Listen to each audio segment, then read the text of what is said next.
না বাবা, মারা পিটা করি না। মারা পিটা আমরা করি, আমরা সৎসঙ্গী মানুষ তো মারা পিটা করি আমার সঙ্গে।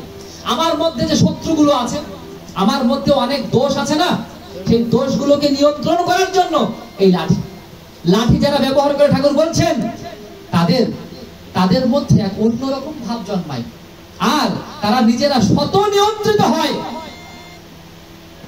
ঠাকুর এসে নতুন করে বলছেন না, এ সব সময় ছিল। শ্রীকৃষ্ণ যাদেরকে পছন্দ করতেন তাদেরকে লাঠি দিয়েছেন। প্রমাণ, যখন বিদুর তার কাছে আশীর্বাদ দিতে গেল যে ভগবান সবকিছু বুঝলাম, কিন্তু আপনি দেখেন আমাকে ওই কৌরব পক্ষেই থাকা লাগবে, কেননা আমি ওখান থেকে বের হতে পারবো না, তাই আপনি আমাকে এমন কিছু দেন যা নিয়ে আমি সত্যের পক্ষে থাকতে পারি। তখন ভগবান শ্রীকৃষ্ণ তাকে দণ্ড প্রদান করলেন। এই দণ্ড প্রদান করে কি বললেন, যাও, এই দণ্ডই ধর্মদণ্ড হিসেবে তোমাকে সবসময় ন্যায়ের পথ দেখাবে। তাই আমরা দেখেছি মহাভারতে বিদুরের হাতে সবসময় কি থাকতো, ধর্মদণ্ড। এই ধর্মদণ্ড শ্রীকৃষ্ণের আশীর্বাদ প্রাপ্ত। তাই ভীষ্ম ওই মহাভারতের ওই সময় একমাত্র কৌরব পক্ষে একজনই বিশ্বাস করতো, কাকে?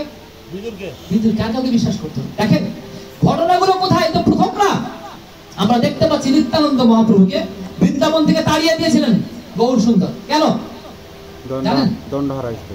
হ্যাঁ, দণ্ড হারায় দণ্ড ভেঙে ফেলছিল। দণ্ড প্রদান বলছে যে তোমার বৃন্দাবন কোনো অধিকার নেই, তোমার চলে যাও, তুমি আমার সব থেকে প্রিয় বস্তুটা ভেঙে ফেললে, আমার দান।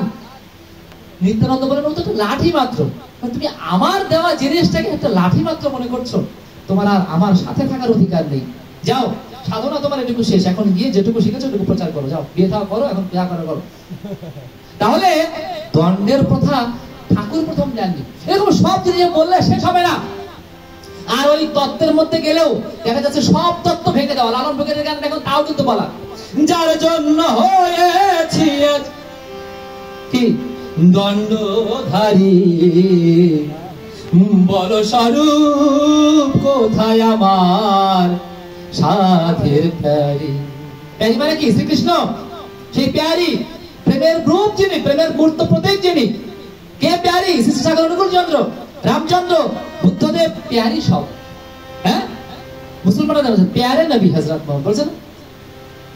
আবার হচ্ছে প্রেম বিনা প্রেম সে নাহি মেলে নন্দলাল। প্রেমের গৌরাঙ্গ ভজরে আনন্দের গৌরাঙ্গ, আর কররে মন সৎসঙ্গ।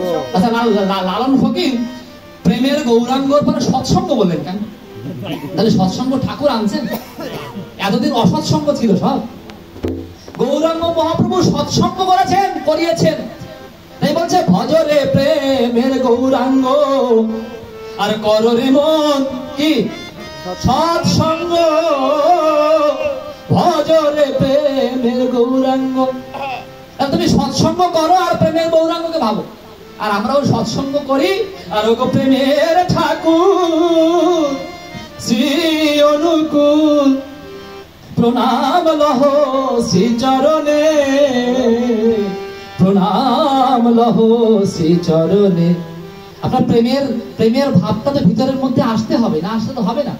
সৎসঙ্গের শিক্ষা হবে, আর কিছু না। তাই সৎসঙ্গ দর্শনের এই গান দিয়ে আজকে কথা শেষ করব। এখনো আমাদের আসল জিনিস আছে।